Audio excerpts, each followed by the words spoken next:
ខ្លងទ្វារតាកែវស្ថិតនៅចំខាងមុខនៃទិសខាងលិចនៃប្រាសាទបាយ័នប្រើប្រាស់សម្រាប់ប្រហារជីវិតនៅពេលមានជនណាម្នាក់ប្រព្រឹត្តនូវបទល្មើសធ្ងន់ធ្ងរមិនអាចលើកលែងទោសបានជននោះត្រូវបានគេយកទៅប្រហារជីវិតនៅខាងក្រៅបរិវេណនៃខ្លងទ្វារដោយជីករណ្តៅកប់និងយកដីឬថ្មកប់ពីលើខ្លងទ្វារតាកែវគឺជាទ្វារក្រុងបុរាណមួយក្នុងចំណោមខ្លងទ្វារទាំង5នៃរាជធានីអង្គរធំ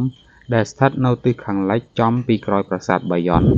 ខ្លងទ្វារនេះត្រូវបានកសាងឡើងនៅចុងសតវត្សទី12ក្នុងរជ្ជកាលព្រះបាទជ័យវរ្ម័នទី7ក្នុងរចនាបថបាយ័ន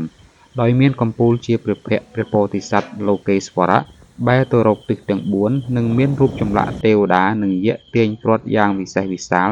នៅអមសងខាងផ្លូវចូលកាលពីអតីតកាលខ្លងទ្វារនេះបានរងការខូចខាតយ៉ាងធ្ងន់ធ្ងរដោយសារកត្តាអាយុកាលធម្មជាតិនិងដើមឈើធំៗដុះចាក់ឫសរុំព័ទ្ធដែលបណ្ដាលឲ្យតួប៉មផ្នែកខាងលើដួលរលំនិងរូបចម្លាក់ជាច្រើនត្រូវរាយប៉ាយទោះជាយ៉ាងណាក៏ដោយចាប់តាំងពីឆ្នាំ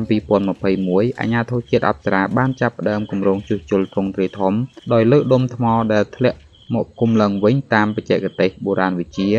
រហូតសម្រេចបានការលើកតម្លៃសោភ័ណភាពនិងស្ថិរភាពរចនាសម្ព័ន្ធរបស់ខ្លងទ្វារនេះឡើងវិញទាំងស្រុងបច្ចុប្បន្នខ្លងទ្វារតាកែវបានក្លាយជាគោលដៅទេសចរណ៍វប្បធម៌ដ៏ទាក់ទាញនិងមានភាពស្ងប់ស្ងាត់បែបធម្មជាតិទីតាំងនេះមិនត្រឹមតែជាកន្លែងស័ក្តិសមសម្រាប់ភ្ញៀវទេសចរចូលចិត្តថតរូបភាពស្ថាបត្យកម្មបុរាណនិងទស្សនាថ្ងៃរៀបលិចតែប៉ុណ្ណោះទេប៉ុន្តែក៏ជាសក្ខីភាពដ៏សំខាន់មួយដែលបង្ហាញពីសមត្ថភាពនិងកិច្ចខិតខំប្រឹងប្រែងរបស់កូនខ្មែរក្នុងការអភិរក្សបេតិកភណ្ឌដូនតាឲ្យរស់រវើកឡើងវិញ។